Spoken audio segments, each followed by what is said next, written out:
Real టైంలో అయితే కనుక మీకు ఇక్కడ 4 ఐకాన్స్ ఉంటాయండి. Sandbox or golden client, development server, quality server, production server. దాన్నే సిస్టమ్ ల్యాండ్స్కేప్ అంటారండి. మీకు ఎన్ని సర్వర్లు ఉన్నాయని అడుగుతారండి ప్రాజెక్ట్ ప్లేస్ లో. మీకు ఎన్ని సర్వర్లు ఉంటాయండి ప్రాజెక్ట్ ప్లేస్ లో? 4 servers. Sandbox or golden client, development server, quality server, production server. ఇక్కడ మీకు 2 సర్వర్లు ఉంటాయి. ట్రైనింగ్ కదండి, ఈసీసీ అండ్ హనా. ఎందుకు ఈసీసీ ఇచ్చానంటే మీకు ఇంకా 1 year ఈసీసీ సపోర్ట్ లో జాబ్ రావచ్చండి. ఎవరికి తెలుసు మనం జాబ్ అప్లై చేస్తాం, హనాలోనే రావచ్చు, ఈసీసీలో రావచ్చు. ఇప్పుడు నేను చెప్పే ట్రైనింగ్ హనా సర్వర్ లో చెప్తాను. మీకు హనా సర్వర్ లో ట్రైనింగ్ చెప్పడం వల్ల మీకు ఈసీసీలో ఉన్న అన్ని పాయింట్లు కవర్ అయిపోతాయి. మీరు ఈసీసీ ఇప్పుడు మీకు జాబ్ వచ్చింది అనుకోండి, ఈసీసీ సపోర్ట్ లోనే వస్తుంది. ఇంప్లిమెంటేషన్స్ రోల్అవుట్స్ లేవండి. 2019 నుంచి ఈసీసీ స్టాప్ చేశారండి. ఎస్ఏపి వాళ్ళు ఆల్రెడీ డిక్లేర్ చేశారు. 2019 నుంచి ఈసీసీ ఇంప్లిమెంటేషన్స్ కానీ రోల్అవుట్స్ కానీ లేవండి. మీకు ఇప్పుడు ఈసీసీలో జాబ్ వస్తే ఓన్లీ సపోర్ట్ లోనే వస్తుంది. ఇప్పుడు హనాలో జాబ్ వచ్చింది అనుకోండి, ఇంప్లిమెంటేషన్ లో వస్తుంది, రోల్అవుట్ లో వస్తుంది, సపోర్ట్ లో వస్తుంది, డేటా మైగ్రేషన్ లో వస్తుంది. సో ఇలా మీకు సర్వర్ యాక్సెస్ ఎందుకు ఇచ్చారంటే మీకు ఈసీసీ కూడా సర్వర్ ఓపెన్ చేసుకుని ప్రాక్టీస్ చేసుకోవచ్చు, హనాలో చేసుకోవచ్చు. ఫస్ట్ మాత్రం హనాలో చేయండి.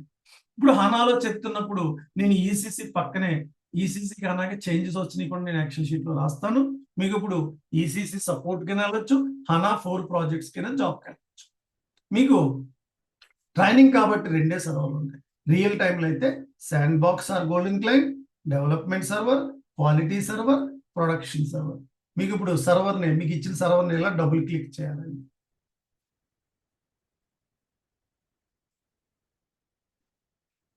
ఈ స్క్రీన్ వస్తుందండి. దీన్ని template of the SAP S/4HANA system అంటారు. ఈ 100 చూడండి, రియల్ టైంలో 100 ఉండొచ్చు, 200 ఉండొచ్చు, 300 ఉండొచ్చు, 400 ఉండొచ్చు. అది బేసిస్ వాళ్ళు ఫిక్స్ చేస్తారు. మీకు ఒక యూజర్ ఐడి ప్రొవైడ్ చేసింది.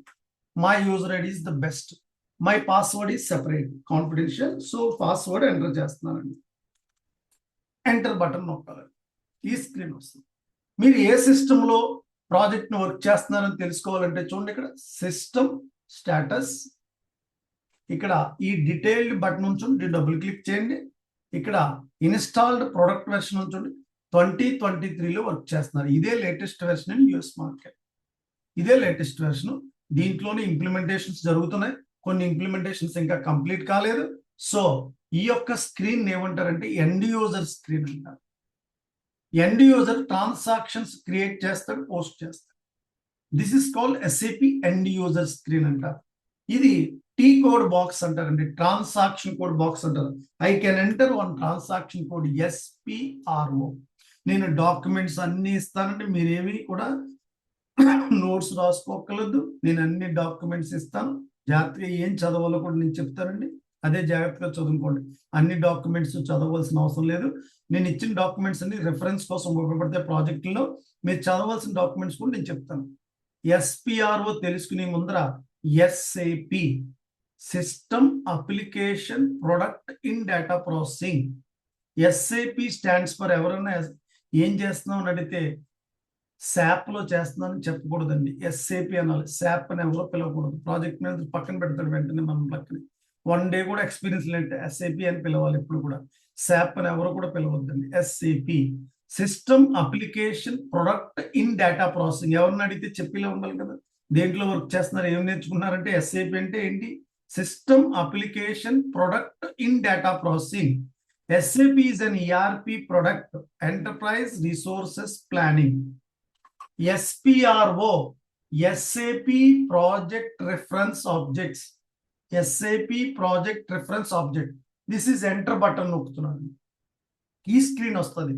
IMG, SAP reference IMG button select చేసుకుని డబుల్ క్లిక్ చేయాలి.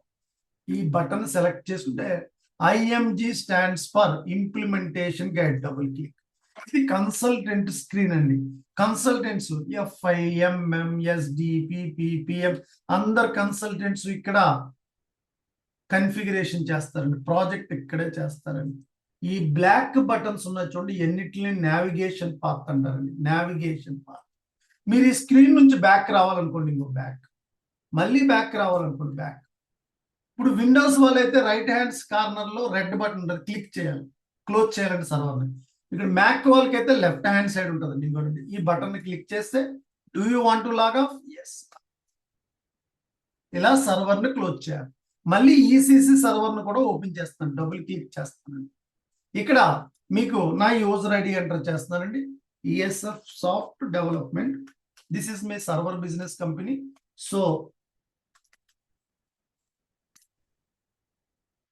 So this is same end user screen, ECC main version ECC 6.0. This is version లోనే ప్రాజెక్టులన్నీ రన్ అవుతున్నాయి. సో ఇది టీ కోడ్ బాక్స్ అంటారు, transaction code box. I can enter SPRO, enter button లేదా enter laptop లో enter చేసిన enter. IMG stands for implementation guide, double click. ఇది consultant screen, అందరు కన్సల్టెంట్స్ ప్రాజెక్ట్ ఇక్కడే చేస్తారు. ఈ బ్లాక్ బటన్స్ నావిగేషన్ పాత్ అంటారు.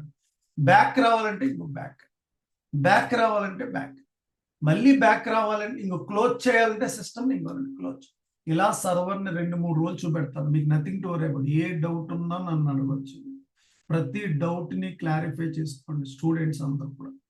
సో ఇంకొక చిన్న పాయింట్ చెప్తున్నాను. ఇప్పుడు హనా సిస్టమ్ ని మళ్ళీ ఓపెన్ చేస్తున్నానండి. సో ఇక్కడ హనా సిస్టమ్ ను ఓపెన్ చేస్తున్నప్పుడు నార్మల్ గా మై యూజర్ ఐడి ఎంటర్ చేస్తున్నాను, my password, me user ID me password different, my user ID different. Password ఎప్పుడు కూడా హనా సిస్టమ్ W ఒక్కటే క్యాపిటల్ లెటర్ పాస్వర్డ్. వెల్కమ్ 500 అంటే W ఒక్కటే క్యాపిటల్ లెటర్ ఇవ్వాలి. సో మై పాస్వర్డ్ ఎంటర్ చేస్తున్నానండి.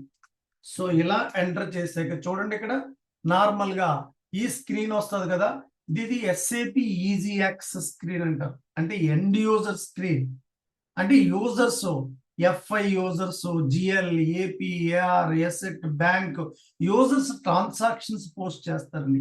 ఇప్పుడు ఈ స్క్రీన్ యూజర్ SPRO ఎంటర్ చేసాడు అనుకోండి, సిస్టమ్ చెబుతుంది immediately you are not authorized అని.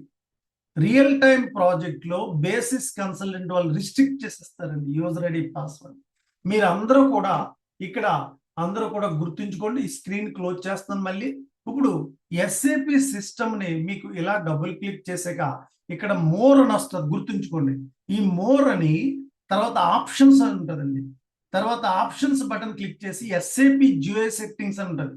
SAP GUI సెట్టింగ్స్ లో థీమ్ సెట్టింగ్స్ అని మీరు ఏం చేస్తారంటే, థీమ్ సెట్టింగ్స్ అని ఇంకోటి చూడండి, ఇక్కడ సెట్టింగ్స్ లో సిగ్నేచర్ మ్యాక్ వాళ్ళకి ఎలా ఉంటుంది, విండోస్ వాళ్ళకి అయితే కానీ more options SAP GUI settings లో ఇక్కడ left hand side theme settings అని ఉంటుందండి. ఇంకో ఇక్కడ మీరు సిగ్నేచర్ అని ఉంటుంది, దీన్ని ఇక్కడ SAP కార్జ్ లో ఉంటుంది. మీ అందరికి సిగ్నేచర్ కింద మార్చుకుని కింద అప్లై ఓకే అనుకోవాలి. మీకు SAP లో కలర్ మార్చుకోవాలి, ఇంకోనండి గోల్డ్ ఉంటుంది, ఇది డిఫాల్ట్ కలర్. ప్రాజెక్ట్ లో కూడా ఇదే కలర్ ఉంటుంది. గోల్డ్ మార్చుకోవచ్చు, గ్రీన్ మార్చుకోవచ్చు, పర్పిల్ మార్చుకోవచ్చు, రెడ్ మార్చుకోవచ్చు, ఏది కావాలంటే సెలెక్ట్ చేసి కింద ఓకే అప్లై. అలాగే ఫాంట్ సైజ్ మార్చుకోవాలి, ఇంకోనండి ఫాంట్ సైజ్ స్మాలా, మీడియమా, లార్జా, ఎక్సెట్రా. సాధారణంగా మీడియంలో పెట్టుకోండి, అప్లై ఓకే. మీకు ఏంటంటే ఇక్కడ చూపెడుతుంది 14, 13, 15, 16 విండోస్ వాళ్ళకి అయితే కనుక. సో 14 లో పెట్టుకుంటే 16 లో గుడ్, కింద అప్లై ఓకే. అప్పుడు మీకు ఇక్కడ ఇది క్లిక్ చేసిన డాట్స్ ఉంటాయి, ఇది సెట్ చేసుకోకపోతే వెళ్తే డాట్స్ అంటే రాంగ్ పాస్వర్డ్ లో తీసుకుంటుందండి. జాగ్రత్తగా ఇక్కడ మోర్ లోకి వెళ్ళి ఆప్షన్స్ లోకి వెళ్ళి SAP GUI సెట్టింగ్స్ అని క్లిక్ చేస్తే left hand side theme settings అని వస్తుంది. థీమ్ ఇక్కడ రైట్ హ్యాండ్ సైడ్ కార్జ్ అని ఉంటుంది, కార్జ్ ని సిగ్నేచర్ లో మార్చుకుని కింద ఓకే అప్లై అనుకోవాలి. అప్పుడు సర్వర్ కనెక్ట్ అవుతుంది. అర్థమైందండి? సర్వర్ ని మీరందరూ కూడా SAP GUI డౌన్లోడ్ చేసుకోండి. ఏ డౌట్స్ ఉన్నా నాకు ఒకసారి వాట్సాప్ లో మెసేజ్ పెట్టండి. మేడం అర్థమైందండి? నిహారిక మేడం అర్థమైంది సార్. మీరు ఏ డౌట్ ఉన్నా వాట్సాప్ లో మెసేజ్ పెట్టండి సర్వర్ కనెక్షన్. ఓకేనా? Okay sir. Okay. User ID password ECCకి అన్ని small letters and window S4 W ఒక్కటే క్యాపిటల్ లెటర్ పాస్వర్డ్, గుర్తుంచుకోండి. సో నౌ మనం SAP కన్సల్టెంట్ గా మీరు డిగ్రీ ఉంటే సరిపోతుంది. మీకు ఏ విధమైన నాలెడ్జ్ లేదు, 0% నాలెడ్జ్, మీరు రావచ్చు నా క్లాస్కి. 0% నాలెడ్జ్తో మీరు నా క్లాస్కి వచ్చినప్పుడు నేను నార్మల్గా చెప్తా ఉంటాను, అకౌంట్స్ బ్యాక్గ్రౌండ్ ఉంటే ఫైనాన్స్కి వెళ్ళండి. చాలా మంది బీటెక్ స్టూడెంట్లు US లోని, జర్మనీలో చాలా మంది ఉన్నారు. ఎఫ్ఐసిఓకి ఎక్కువ వెళ్తారు, ఎందుకంటే FICO is the craze module. SD కూడా క్రేజీయే, బట్ అది ఎఫ్ఐసిఓ అనేది ఫస్ట్ నుంచి కూడా క్రేజీ మాడ్యూల్. ఫైనాన్స్ పార్ట్ అనేది most important part in any product based companies అని. అందుకే ఎఫ్ఐసిఓ ఎప్పుడు క్రేజీ ఉంటుంది. ఎఫ్ఐసిఓకి ఒక 5% శాలరీస్ కూడా ఎక్కువే ఉంటాయండి. ఫస్ట్ ఇప్పుడు కూడా గుర్తుంచుకోండి, మైండ్ సెట్ పాజిటివ్గా ఉండాలి. మన క్లాస్ చెప్తున్నాను మీకు, నీకు ఏదన్నా అర్థం అవ్వలేదు అనుకోండి, భయపడిపోకూడదు, నేర్చుకున్న ట్రై చేయాలి. గుర్తుంచుకోండి, దీంట్లో కోడింగ్ కానీ ప్రోగ్రామింగ్ కానీ ఏది ఉండదండి. ప్రతిదీ ఈజీగా అర్థం అవుతుంది. తెలుగులోనే చెప్తాను, అలాగని ఎస్ఏపీలో ఇంగ్లీష్లో కాదు చేయాలి, తెలుగులో ఎలా చెప్పి, ఎందుకంటే అర్థం అవడం కోసం మీకు చెప్తున్నాను. నేను ఫస్ట్ 10 years నేను ఇంగ్లీష్ వెర్షన్ చెప్పానండి, నా 8 years. తర్వాత 4 years నుంచి తెలుగు వెర్షన్ కూడా తెలుగు వాళ్ళు చెప్తున్నాను నేను. ఫస్ట్ నాది ఇంగ్లీష్ వెర్షన్ యూఎస్ కెనడా పీపుల్గా చెప్పాను ఫస్ట్ నేను. బిఫోర్ ప్రాజెక్ట్స్ అంతకుముందు 12 సంవత్సరాల ప్రాజెక్ట్స్. నా ప్రొఫైల్ వచ్చి 25 years ఎక్స్పీరియన్స్ ఉన్నాను. ఎస్ఏపీలో 22 years. I'm senior project manager, solution architect, FIMM-SD. Present కూడా నేను యుఎస్ క్లయింట్లో ఒక సొల్యూషన్ ఆర్కిటెక్ట్ కింద FIMM-SDలో ఒక ఫ్రీలాన్స్గా ఫ్రెండ్స్ ప్రాజెక్ట్ చేస్తూ ఉంటే వెన్స్డే మీటింగ్స్లో ఉంటానండి. అందుకే వెన్స్డే మనకి క్లాస్ ఉండదు. సో అప్డేషన్స్ అన్ని తెలుస్తూ ఉంటాయి. ఏ లేటెస్ట్ సాఫ్ట్వేర్ వచ్చినా మనకు వస్తుందండి, ఏ వెర్షన్ కొత్తది వచ్చినా మన దగ్గరే ఉంటుంది. ఫస్ట్ 15 days నా దగ్గర వచ్చేస్తుంది. టోటలీ కమ్యూనికేషన్ యుఎస్ పీపుల్తో నాకు ఎక్కువ కమ్యూనికేషన్ ఉందండి. వాట్సాప్లో వాళ్ళ ఫ్రెండ్స్ ప్రాజెక్ట్ చేస్తూ ఉంటారు. ఈజ్ ఆథరైజ్డ్ పార్ట్నర్స్, వాళ్ళు ఎస్ఐపి ప్రాజెక్ట్స్ చేస్తూ ఉంటారు. సో నేను మీటింగ్స్లో జాయిన్ అవుతూ ఉంటాను. ఆమె FIMM-SD సొల్యూషన్ ఆర్కిటెక్ట్గా చూస్తూ ఉంటాను కొన్ని సెంటెన్స్లు. సో మీన్ వైల్ ట్రైనింగ్ అండి. నేను సీనియర్ ప్రాజెక్ట్ మేనేజర్గా వర్క్ చేసి జాబ్ పిక్ చేసి నా స్టార్ట్అప్ కంపెనీ చేసుకున్నాను, ఓన్ కంపెనీది. సో ప్రాసెస్ అయితే చాలా ఈజీ అండి. ఏది కూడా నేను ఇప్పుడు చెప్తున్న టెర్మినాలజీ మీకు కొత్తగా ఉండొచ్చు. ఫస్ట్లో ఒక 3-4 classes తర్వాత చాలా ఈజీగా అర్థం అవుతుందండి. ఫస్ట్ మీకు నేను వాడే టెర్మినాలజీ అంతా ఎస్ఏపి టెర్మినాలజీ, మీకు ఎస్ఏపి ఐడియా లేదు కాబట్టి కొత్తగా అనిపించవచ్చు, తర్వాత ఈజీ అవుతుందండి. నేను చెప్పిన రికార్డింగ్ని మీరు 1-2 సార్లు వినాలండి. కొద్ది మీరు మైండ్ సెట్ ఏం చేయాలంటే, ఈ 3 months మీకున్న పర్సనల్ లైఫ్ 24 hours, టోటల్ 24 hours-లో 2 గంటలు దీని టైం కేటాయించుకోవాలండి. యూ వాంట్ ఎస్ఐపి కెరియర్, ఇండియాలోనే స్టార్టింగ్ శాలరీ 1 lakh ఉంటుందండి ఎస్ఐపిలో. 100%. అంతకన్నా తక్కువ జీతం అడిగినా అంతగా మనకి ఎక్స్పీరియన్స్ లేదనుకుంటారు. లీస్ట్ కేస్ 10 లక్షల ప్యాకేజ్ ఉంటుందండి ఎస్ఐపిలో. మీరు 3+ పెట్టుకుంటే కనుక, 4+ పెట్టుకుంటే 12 lakhs మినిమం శాలరీస్ ఎస్ఐపిలో, అంతకన్నా తక్కువ ఉండదండి. సో డెఫినెట్లీ మీరు రీచ్ అవుతారు, జాబ్ తెచ్చుకోగలుగుతారు. డెఫినెట్లీ మీరు హార్డ్ వర్క్ చేసుకోవాలండి. బ్యాక్ డోర్ ఫ్లాక్సీలు అన్ని టెంపరీ అండి, మన చేతుల్లో ఉండవు. జాబ్ వచ్చిన 1 month-లో జాబ్ పోతుంది. సబ్మిట్ లేకుండా జాబ్ చేయలేం. ఫస్ట్ ఆఫ్ ఆల్ నేను అందరికీ చెప్పింది అది నా స్టూడెంట్స్కి. బ్యాక్ డోర్ ఫ్లాక్సీ నేను ఎగ్నిస్ట్ కాదండి, ఎందుకంటే ఆ టాపిక్లోకి నేను వెళ్ళొద్దు అంటాను. ఎందుకంటే కష్టపడి సంపాదించిన డబ్బులు పోగొట్టుకుంటారు. ఎందుకంటే జాబ్ ఇప్పించడం మట్టుకే, లోపలికి వెళ్ళి మీరు జాబ్ చేయలేరండి. లోపలికి వెళ్ళి మీరే చేసుకోవాలి. వాళ్ళు జాబ్ ఇప్పించి ఆఫర్ లెటర్ ఇప్పిస్తారు అంతే. దానికోసం 5 లక్షలు 4 లక్షలు తీసుకుని వాళ్ళు ముగ్గురు పంచుకుంటారు మనీని. అదే మీరు కష్టపడ్డారు అనుకోండి, అదే మీరు జాబ్ తెచ్చుకోగలరు. ఎవరు 1 month లేట్ అవుతుంది మహా అయితే. ఇంతకాలం లేట్ అయింది లైఫ్. 1 month ఆగలేము, 2 months ఆగలేము, 3 months ఆగలేము. సబ్జెక్టు దానివల్ల ఏంటంటే బ్యాక్ డోర్కి వెళ్తే సబ్జెక్ట్ నేర్చుకోండి. అదే మీరు ఓన్ కష్టపడి నేర్చుకున్నారు అనుకోండి, సబ్జెక్ట్ ఎక్కడికి వెళ్ళిపోదు. అందుకు మీరు సబ్జెక్ట్ని బాగా నేర్చుకోండి. ఏ డౌట్ ఉన్నా నన్ను అడగొచ్చు. ఎవ్రీడే క్లాస్ స్టార్ట్ అయింది, next day morning class start అయింది. డౌట్స్ క్లారిఫికేషన్ ఉంటుందండి, మీరు ఏ డౌట్ అయినా అడగొచ్చు. మేజర్గా రికార్డింగ్ చూసి అర్థం అవుద్ది ప్రాక్టీస్ చేస్తున్నప్పుడు. ఇంకా స్ట్రక్ అయ్యారు అనుకోండి, మేజర్గా వాట్సాప్లో పెట్టచ్చు. అంతే తప్ప ఫస్ట్ డిపెండెన్స్ అవ్వకూడదు. అర్థం చేసుకోండి, ఫస్ట్ రికార్డింగ్ని అర్థం చేసుకోండి. ఫైన్. సో ఒక కన్సల్టెంట్గా జర్నీ స్టార్ట్ చేయాలంటే మనకి కన్ఫిగరేషన్ ఒక్కటే కాదండి, చాలా పారామీటర్స్ ఉంటాయి. క్లయింట్ని హ్యాండిల్ చేయడం చాలా ఇంపార్టెంట్ ఎస్ఐపిలో. Client is god. క్లయింట్ని హ్యాండిల్ చేయడం మోస్ట్ ఇంపార్టెంట్. 2 రిక్వైర్మెంట్స్ తీసుకున్నప్పుడు మీటింగ్స్ కండక్ట్ చేసుకోవడం సెకండ్ పాయింట్.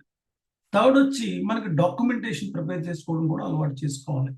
4th వచ్చి కన్ఫిగరేషన్. 5th వచ్చి మనం మెయిల్స్ కమ్యూనికేషన్. సిచ్యువేషన్ బట్టి ప్రాజెక్ట్లో స్మార్ట్నెస్గా ఉండటం. సెన్సిటివ్ మైండ్ సెట్ నుంచి బయటకు వచ్చేయాలి. ఎస్ఐపి కన్సల్టెంట్ వెరీ స్మార్ట్గా ఉండాలండి. అంటే ఎస్ఐపి అనేది వెరీ స్మార్ట్ వరల్డ్ అండి. అంటే ఎందుకంటే ఇంటర్నేషనల్ మార్కెట్ ఎస్ఐపి అనేది వెరీ స్మార్ట్గా ఉంటారు. People are very smart. మనం సెన్సిటివ్గా ఉంటే వర్కౌట్ అవుతుంది. స్మార్ట్గా ఉండాలి, సిచ్యువేషన్ బట్టి ఉండాలి. చాలా మాస్టర్ గేమ్ ఉంటుంది ఎస్ఐపిలో. సో అలాగని కష్టం కాదండి, ఏది కూడా ప్రతిదీ నేర్చుకుని లోపలికి వెళ్ళొచ్చు. నేను 4 సంవత్సరాల ఎక్స్పీరియన్స్ పెడుతున్నాను, 5 సంవత్సరాల ఎక్స్పీరియన్స్ పెడుతున్నాను వేరే, నేను జాబ్ చేయగలను వేరే, అన్ని సంవత్సరాల ఎక్స్పీరియన్స్ నాకు 1 day కూడా ఎక్స్పీరియన్స్. ఎస్, నా ట్రైనింగ్ నేర్చుకుని మీరు నేను చెప్పిన కన్ఫిగరేషన్ ని, నేను చెప్పిన ప్రతి పాయింట్ ని 3 టైమ్స్ ప్రాక్టీస్ చేసుకుంటే మీరు 100% 4 ఇయర్స్ 5 ఇయర్స్ ఎక్స్పీరియన్స్ పెట్టి జాబ్కి వెళ్ళిపోవచ్చు. 100% మీరు వెళ్ళొచ్చండి. మీరు ఇంటర్వ్యూ త్రూ చేయగలరా? అందుకే ఇంటర్వ్యూ పెర్ఫార్మెన్స్ షీట్ ఒక టెక్నిక్ ఉంటుంది, అది చెప్తానండి. ఆ షీట్ నోట్ ప్రిపేర్ చేసుకుంటారు. 2 వచ్చి